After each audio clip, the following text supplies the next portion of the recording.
നമസ്കാരം. ഉമ്മൻചാണ്ടി ദേശീയ നേതൃപദവിയിൽ. സ്വാഗതം വക്രദൃഷ്ടിയിലേക്ക്. രാഹുൽ ഗാന്ധിയുടെ മോദി വിമർശനത്തിന് ഭൂകമ്പമൊന്നും ഉണ്ടാക്കാൻ കഴിയാത്തത് കൊണ്ടാവാം കോൺഗ്രസിൻ്റെ രക്ഷയ്ക്ക് ഉമ്മൻചാണ്ടി തന്നെ നേരിട്ട് ഇറങ്ങിയത്.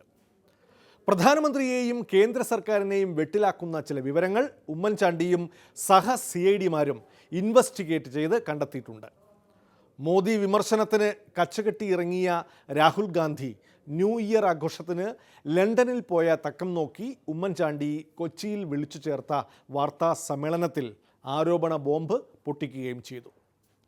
മുൻ സർക്കാർ കരിമ്പട്ടികയിൽപ്പെടുത്തിയ കറൻസി പ്രിൻറ്റിംഗ് കമ്പനി നോട്ട് നിരോധന പ്രഖ്യാപനത്തിന് മുന്നോടിയായി ഇന്ത്യയിൽ വീണ്ടും പ്രത്യക്ഷപ്പെടുകയും പ്രധാനമന്ത്രിയുടെ മേക്ക് ഇൻ ഇന്ത്യ പദ്ധതിയിൽ സഹകരിക്കുകയും ചെയ്തതിനെക്കുറിച്ചായിരുന്നു ഉമ്മൻചാണ്ടിയും സഹ CIDമാരും അന്വേഷിച്ച് ചില നിഗമനങ്ങളിൽ എത്തിയത്.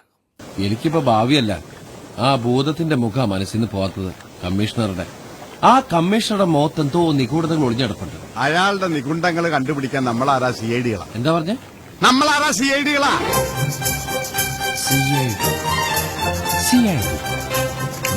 Good idea. എന്റെ ലക്ഷ്യത്തിലെത്താൻ ഒരു വഴി തെളിയുന്നുണ്ട്. പക്ഷേ കുറച്ച് ചീപ്പാണ്.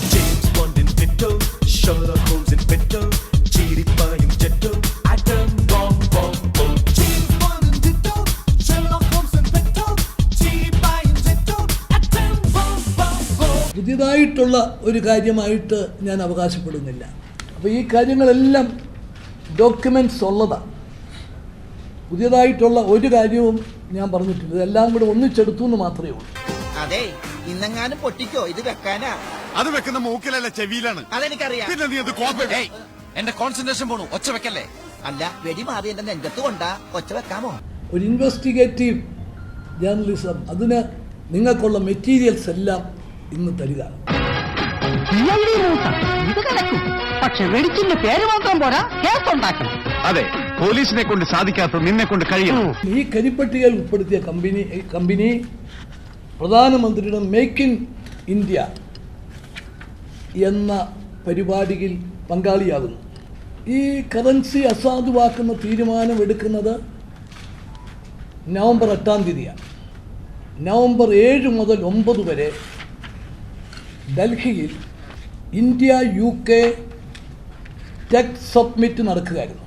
ആ ടെക് സബ്മിറ്റ് ഉദ്ഘാടനം ചെയ്തത് നമ്മുടെ പ്രധാനമന്ത്രിയും ബ്രിട്ടീഷ് പ്രധാനമന്ത്രിയും ചേർന്നാൽ ഏറ്റവും ഉന്നതമായ ആ സബ്മിറ്റ് അത് സ്പോൺസർ ചെയ്ത പ്ലാറ്റിനം സ്പോൺസേഴ്സിൽ ഒരു കമ്പനി ഈ കമ്പനിയായി.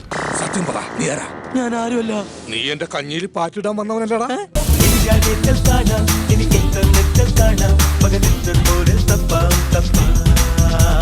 പ്രധാനമന്ത്രി അല്ലെങ്കിൽ എടുത്ത ഒരു തീരുമാനത്തിനെതിരായിട്ട് ഉമ്മൻചാണ്ടിയെ പോലുള്ളൊരു മുതിർന്ന കോൺഗ്രസ് നേതാവ് തുറന്നു കാണിക്കുന്ന ദേശീയ തലത്തിൽ ശ്രദ്ധിക്കപ്പെടും.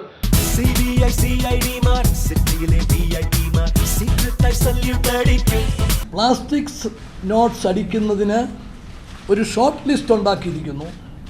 അതിനകത്ത് 3 വിദേശ കമ്പനികൾ പെട്ടിരിക്കുന്നുവെന്ന് ദി ഇന്ത്യൻ എക്സ്പ്രസ് റിപ്പോർട്ട് ചെയ്യുന്നു.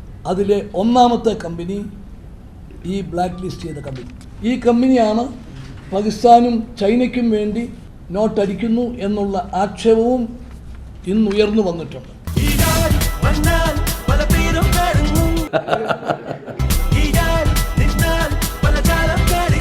പ്ലാസ്റ്റിക് നോട്ട് ഇതാണ്, ഇത് ഡ്യൂറബിലിറ്റി കൂടും, ഇതാകും എന്നുള്ളതാണ് അവരുടെ ഇത്.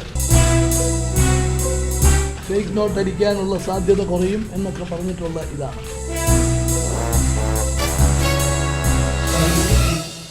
ആം ആദ്മി പാർട്ടിയും പ്രശാന്ത് ഭൂഷൺ വക്കീലും ഉന്നയിച്ച കോടതിയുടെ പരിഗണനയിൽ ഇപ്പോഴും ഇരിക്കുന്ന ഒരു ആരോപണം വലിയ ബോംബാണെന്ന് പറഞ്ഞ് പൊട്ടിച്ച രാഹുൽ ഗാന്ധി ഉമ്മൻചാണ്ടിയെ കണ്ടുപിടിക്കണം. എത്ര സിമ്പിളായാണ് കൊച്ചിയിൽ വെച്ച് ഉമ്മൻചാണ്ടി കേന്ദ്ര സർക്കാരിനെതിരെയും പ്രധാനമന്ത്രിക്കെതിരെയും ഒരു ആരോപണ ബോംബ് ഉന്നയിച്ചത്. രാഹുൽ ഗാന്ധിയുടെ ഭാവിയിലെ രഹസ്യ ഇൻവെസ്റ്റിഗേഷനുകൾ ഈ കേരള CIDകളെ ഏൽപ്പിക്കാവുന്നതാണ്. സാർ, ഞങ്ങൾ CIDകൾ എല്ലാ രഹസ്യങ്ങളും ക്ലൈമാക്സിലെ പറയാറുള്ളൂ. ശരി, നിങ്ങളുടെ ഏജൻസിക്ക് രഹസ്യമായി പോലീസിനും സഹായിച്ചൂടെ? സാർ, എങ്ങനെയുള്ള സഹായമാണ് സാർ പ്രതീക്ഷിക്കുന്നത്? ഈ കേസുമായി ബന്ധപ്പെട്ട പല കാര്യങ്ങളും അറിയാവുന്നവരാണല്ലോ നിങ്ങൾ. ആ സ്ഥിതിക്ക് പോലീസുമായിട്ട് ഞങ്ങൾ CIDകളെ ക്ലബ് ഏൽപ്പിക്കണ്ട.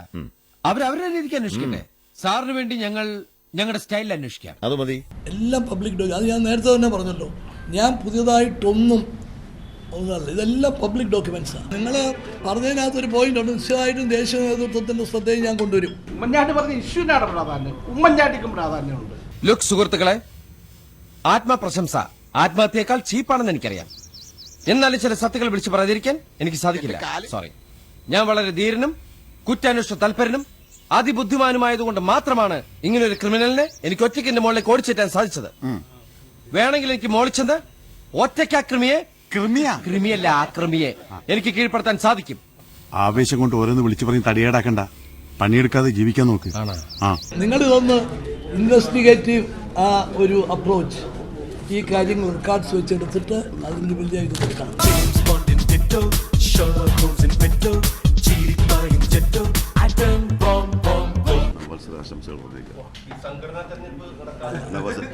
നമുക്കിത് മാത്രം നിങ്ങൾക്ക് എല്ലാവർക്കും പുതുവത്സര ആശംസകൾ. ഉമ്മൻചാണ്ടി ഇവിടെയൊന്നും നിൽക്കേണ്ട നേതാവല്ല. കെ കരുണാകരനും AK ആന്റണിയും വയലാർ രവിയും രമേശ് ചെന്നിത്തലയും കേന്ദ്ര നേതാക്കളായിട്ടും ഉമ്മൻചാണ്ടി ഇപ്പോഴും പുതുപ്പള്ളിയിലും പരിസരത്തുമായി കറങ്ങി നടക്കുകയാണ്. കേരളത്തിലെ സംഘടനാ പ്രശ്നങ്ങൾ സെറ്റിൽ ചെയ്യുന്നതിൻ്റെ ഭാഗമായിട്ടാണെങ്കിലും ഉമ്മൻചാണ്ടിയെ കോൺഗ്രസ് പ്രവർത്തക സമിതി അംഗമാക്കിയോ AICC ജനറൽ സെക്രട്ടറി ആക്കിയോ അങ്ങ് ഡൽഹിക്ക് വിളിക്കാവുന്നതാണ്. കൊച്ചിയിൽ നടത്താതെ ഉമ്മൻചാണ്ടി ഈ വാർത്താ സമ്മേളനം ഡൽഹിയിൽ നടത്തേണ്ടതായിരുന്നു. അതിനെന്താ, കൊച്ചി വളരെ മോശമാണോ?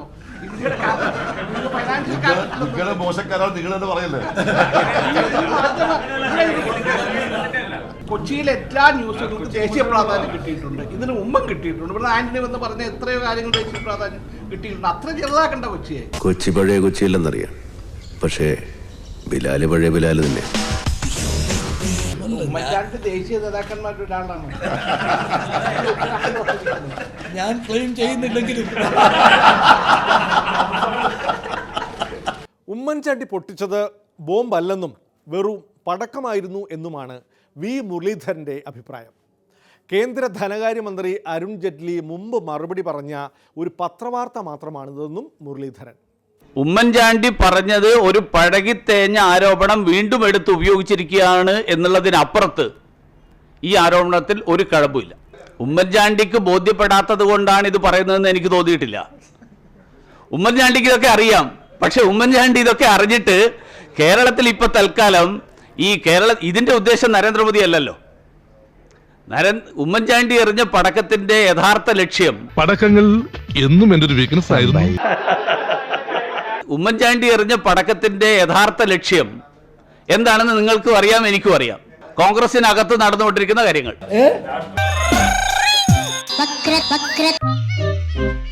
ഉത്തർപ്രദേശത്ത് കഴിഞ്ഞയാഴ്ച അച്ഛൻ്റെ ദിനമായിരുന്നെങ്കിൽ കഴിഞ്ഞ ദിവസം മകൻ്റെ ദിനമായിരുന്നു.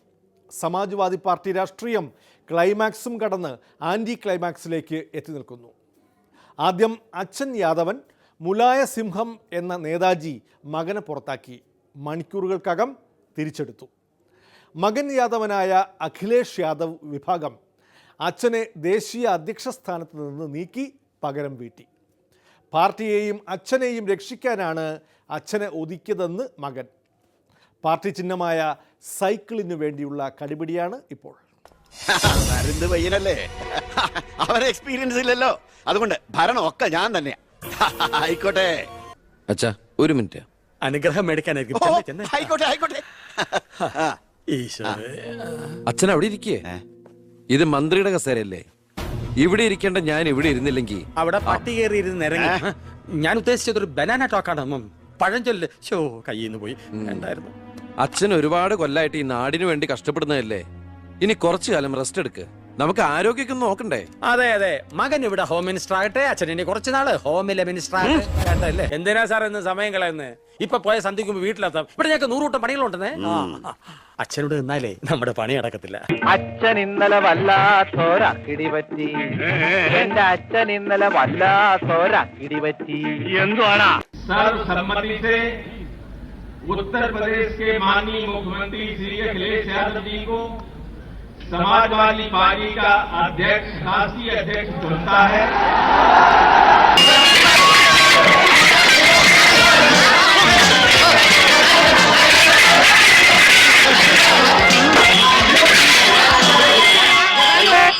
അച്ഛോ അച്ഛോ,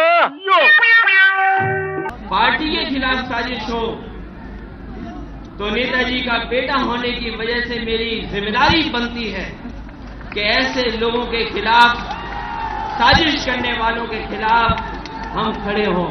അസൽ കുടുംബ വഴക്കാണ് ലോഹ്യ സോഷ്യലിസ്റ്റുകളുടെ പാർട്ടിയെ പിളർപ്പിലെത്തിച്ചത്.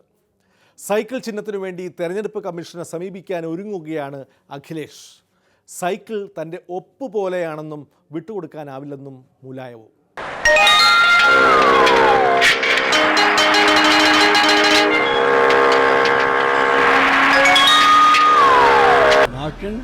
सनातन है समाजवादी पार्टी पर, सनातन है हमारे तस्कर पर। അക്കിടി പറ്റി അക്കിടി പറ്റി. ഓ, എന്തൊക്കെ ആഗ്രഹങ്ങളായിരുന്നു. പോകുന്ന പോക്ക് കണ്ടില്ലേ, CPU പോയ കമ്പ്യൂട്ടറിനെ പോലെ. ന്യൂ ഇയർ ആഘോഷിക്കാൻ രാഹുൽ ഗാന്ധി ലണ്ടനിൽ പോയെങ്കിൽ നമ്മുടെ ചെറിയാൻ ഫിലിപ്പ് ഇവിടെ കോവളത്ത് തന്നെ കൂടി. മുൻ KTDC ചെയർമാൻ കൂടിയായ ചെറിയാൻ ഫിലിപ്പിനെ കോവളത്തെ ഹോട്ടലുകാർ നിർബന്ധിച്ചു കൊണ്ടുപോയതാണോ എന്നറിയില്ല. അല്പം മടിയോടെ ചെറിയാൻ ആടിപ്പാടി ന്യൂ ഇയറിൻ്റെ വരവറിയിച്ചു.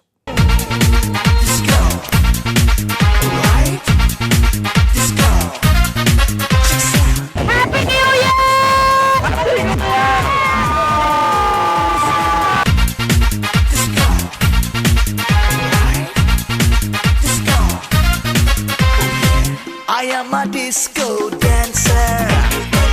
I am a disco dancer.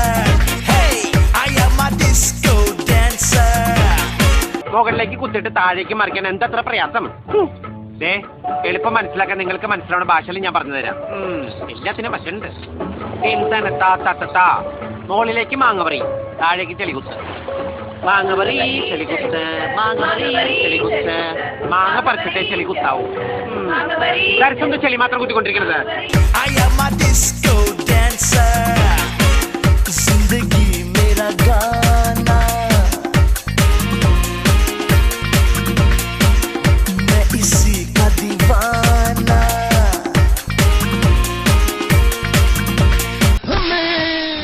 താളം തെറ്റിച്ചത് ആ കുട്ടികളല്ല, കുട്ടിയാ. നൃത്തം ഒരു വലിയ മഹാസാഗരമാണ്. ടീച്ചർ അതിൽ മുങ്ങി തപ്പിക്കോളൂ. ഞാനതിന്റെ തീരത്തിരുന്നൊരു ചൂണ്ടയിട്ടോ.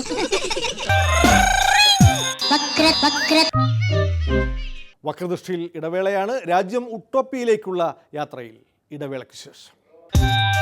50 ദിവസം കഴിഞ്ഞാൽ ഈ കഷ്ടപ്പാടൊക്കെ മാറും, ഒരു പുതിയ ഇന്ത്യ ഉണ്ടാവുമെന്നാണ് പറഞ്ഞത്. ഞാനൊരു സത്യം പറഞ്ഞ് വിശ്വസിക്കൂ. പറയാ എന്നാ എനിക്കത് ഓർമ്മയില്ല.